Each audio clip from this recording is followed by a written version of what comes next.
Hi, I'm Alara. Before I continue, please like and subscribe. I never thought I'd be telling a story about how my own sister crashed my honeymoon, but here we are. Let me back up a bit and paint you a picture of my perfect wedding day. Well, almost perfect. The reception was magical. Nathan, my new husband, looked absolutely handsome in his tuxedo as we swayed to our first dance. The fairy lights twinkled above us, and everything felt like a dream. That is, until my sister Melissa started making rounds at the guest tables, telling everyone about her emergency situation and how she might need to crash at their place. "Your sister seems stressed," Nathan whispered during our dance. "Should we be worried?" I sighed, watching Melissa's 3 kids, Tommy, Lily, and Max, running between tables, snatching centerpieces and stuffing cake into their pockets. "She's always got some drama going on. Let's just enjoy our night." You see, Melissa had a talent for turning every special moment into her own personal crisis center. My college graduation? She showed up sobbing about her latest breakup. My promotion celebration? 3-hour story about her car breaking down. But surely she wouldn't mess with my honeymoon, right? Wrong. The Crown Plaza Resort's honeymoon suite was everything we'd saved up for. Ocean view, private balcony, champagne on ice. Nathan and I had just finished our first toast when the knocking started. "Alara, it's me. Open up, it's an emergency." I froze, champagne glass halfway to my lips. Nathan's eyes met mine, both of us recognizing that voice. More knocking, this time accompanied by the sound of small hands slapping the door and children whining. "Mommy, I need to pee. The hotel hallway is boring. I'm hungry." I set down my glass, wedding dress rustling as I stood. Through the peephole, I could see Melissa, mascara artfully smeared, clutching her designer purse while her kids bounced off the walls behind her. She had changed out of her bridesmaid dress into yoga pants and a t-shirt that probably cost more than my first car. "Maybe if we're quiet, she'll go away," Nathan suggested, only half joking. Another round of knocking. "I know you're in there. I saw the lights on. My house flooded, and we have nowhere else to go." I turned to Nathan, my heart sinking. "She lives in an apartment on the 4th floor. Please, Alara, the kids are tired, and you have this huge suite all to yourself." Nathan wrapped his arms around me, his touch comforting but his expression concerned. "Whatever you decide, I'm with you, but remember what your mom Virginia said about setting boundaries?" Before I could answer, a hotel ice bucket crashed against our door, followed by childish giggling and Melissa's half-hearted, "Tommy, no." I reached for the door handle, ignoring every instinct screaming at me to stop. Looking back, I should have listened to those instincts. But that's the thing about toxic people. They count on you being the bigger person right up until you're not. The moment I opened the door, it was chaos. Melissa burst in with her kids, rolling in 2 massive suitcases like she was moving in. Tommy immediately jumped onto our king-sized bed with his shoes on, while Lily ran straight for the chocolate-covered strawberries. Max, the youngest, was already emptying the contents of my carefully packed honeymoon suitcase onto the floor. "Oh my gosh, you're such a lifesaver!" Melissa dropped her designer purse on the champagne table. "The flood totally ruined everything. The kids were so scared." Nathan caught my eye, subtly showing me his phone. He'd been texting with our friend who lived in Melissa's apartment building. No flood, not even a leaky faucet. "How long do you think you'll need to stay?" I tried keeping my voice steady while watching Lily smear chocolate all over the white hotel duvet. "Just until the insurance comes through. A week, tops." Melissa was already unpacking her suitcase into our closet. "The kids can sleep on the couch, and I'll take the lounger. You guys don't mind, right?" Before I could respond, my phone buzzed. A message from Aunt Karen. "Don't let her stay. She pulled the same stunt at my house last month, claimed her heat was out. Took me 3 weeks to get her out." Then another text popped up. From Michelle, the resort manager. "Mrs. Watson, there's an issue with your sister's credit card from the hotel shop. She charged $400 to your room an hour ago." "Melissa, what's going on? Really?" I stepped between her and the closet. "Because I just heard there's no flood at your apartment." She froze for a split second before tears appeared. "Okay, fine. I got evicted. But only because my ex stopped paying child support. I was going to tell you, but you were so busy with your perfect wedding and your perfect husband and your perfect life." Nathan was picking up our wedding gifts, which the kids had started unwrapping. "These aren't toys, guys. And is this..." A listing from Facebook Marketplace? He turned his phone toward me, showing my grandmother's antique silver set being sold online from Melissa's account. You're selling our wedding gifts? My voice cracked. They're not even unpacked yet. Well, you have so much, and I have nothing. Melissa's fake tears turned to rage. You always get everything. The perfect grades, the amazing job, the wonderful husband. What about me? Tommy chose that moment to sprint across the room, knocking over the champagne bottle. It shattered, sending glass and expensive bubbly across the floor. Lily screamed because she'd cut her finger trying to open another wedding gift. And Max was now jumping on the bed, singing Baby Shark at top volume. That's it. I grabbed my phone, hands shaking.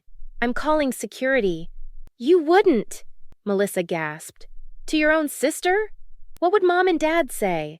I don't know, Melissa. What would Virginia and Robert say about you selling their anniversary gift to us online? As if on cue, the hotel room phone rang. Michelle's voice came through. Mrs. Watson, we have your father Robert on the line. He sounds quite concerned about some unauthorized charges. Security arrived just as Robert was finishing his phone call about the unauthorized charges. We decided to let Melissa stay one night, not out of kindness, but strategy. While she got the kids settled on the couch, Nathan and I met with Michelle in the hotel's security office. We've had issues with your sister since she arrived. Michelle pulled up the security footage. Watch this. The screen showed Melissa sneaking into our honeymoon suite 2 hours before we arrived, using a keycard she must have swiped during the wedding. She made multiple trips, carrying out gift boxes each time. There's more. Nathan pulled out his phone, showing me screenshots from various Facebook Marketplace listings. She's been selling our gifts all day.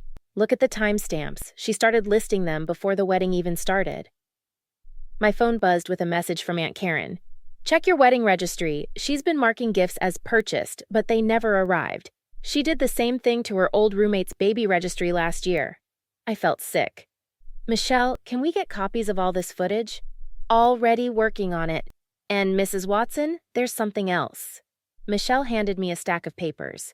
Your sister tried using 3 different credit cards at our hotel shop. All declined. The last one belonged to your father. Nathan squeezed my hand as I scrolled through my phone contacts. Your cousin Ashley just texted. Remember when Melissa watched her house last summer? The one that got mysteriously robbed? I looked up. Let me guess. She pawned everything? Bingo. Ashley found the pawn receipts but didn't want to cause family drama. She's willing to file a report now. Back in the suite, Melissa was sprawled on our bed, scrolling through her phone while her kids watched TV at full volume. Our wedding gifts were scattered everywhere, many already missing. Had a nice chat with Daddy? She smirked. Good luck explaining those charges. The receipt clearly shows your signature. You mean this receipt? I held up my phone, showing the security footage of her forging my signature. Or should we talk about Ashley's missing jewelry? Or Aunt Karen's borrowed car that ended up sold in another state? The color drained from her face. You're bluffing. Try me. I started playing the footage of her stealing our gifts. By the way, selling stolen goods across state lines, that's federal territory. You wouldn't dare! She sat up, panic replacing her smug expression. We're family! Family doesn't steal from family. Nathan stepped forward, more security footage playing on his tablet. And look who just arrived. Through the suite's windows, we could see Virginia and Robert pulling up to the hotel. Behind them was Aunt Karen's car, and Ashley's, and 3 police cruisers. Last chance, Melissa. I held up a stack of screenshots showing all her online listings. Want to tell me what this is really about? Because in about 5 minutes, you'll be explaining it to everyone else. Her face contorted with rage, but before she could speak, Tommy's voice rang out. Mommy, why are there police cars outside? The perfect question, at the perfect moment. Sometimes karma works in mysterious ways, and sometimes it brings the whole cavalry. The suite fell silent as Virginia and Robert entered, followed by Aunt Karen, Ashley, and 2 police officers. Michelle stood by the door with a folder of evidence. The kids, sensing the tension, huddled together on the couch. It's all lies. Melissa jumped up. Alara's just jealous because I'm the pretty one. Mom, Dad, you can't believe her over me. Virginia held up her hand. We saw the footage, Melissa, all of it. The gift theft, the credit card fraud, everything. Do you know what hurts most? I stepped forward. Not the stolen gifts or ruined honeymoon, it's that I don't even know why. What did I ever do to deserve this? What did you do? Melissa laughed hysterically. You existed, little Miss Perfect with her straight A's and dream job. Do you know what it's like living in your shadow? Everyone always asking, why can't you be more like Alara? So you decided to ruin every good moment in my life? I felt Nathan's steady presence behind me. My graduation, my promotion, my wedding? Because you don't deserve it! She was crying now, mascara running. You think you worked harder? I worked too, but nothing ever came easy for me like it did for you. So yes, I took your gifts. Yes, I crashed your honeymoon because for once, I wanted you to feel what it's like to have nothing go right. Robert stepped forward. Melissa, we got you help after the incident with Karen's car. You promised to change. Change? She scoffed. Why should I change when she gets everything handed to her? Handed to me? My voice rose. I worked 2 jobs through college while you partied. I built my career while you scammed family members. I saved for my wedding while you maxed out Dad's credit cards. The police officer cleared his throat. Ma'am, we need you to come with us. We have multiple reports of theft and fraud. You can't do this. Melissa looked around wildly. The kids? Who'll watch the kids? I will, Virginia said firmly, while you get the help you clearly need. As the officers led Melissa away, she turned back one last time. I hate you, Alara. I've always hated you, and I always will. I know, I replied calmly, and that's why you'll never be part of my life again. 1 year later, Nathan and I finally got our real honeymoon, a peaceful week in Maui. Melissa took a plea deal and got mandatory counseling. The kids are doing better with Virginia and Robert while she serves her time. Most of our wedding gifts were recovered, though some were already sold.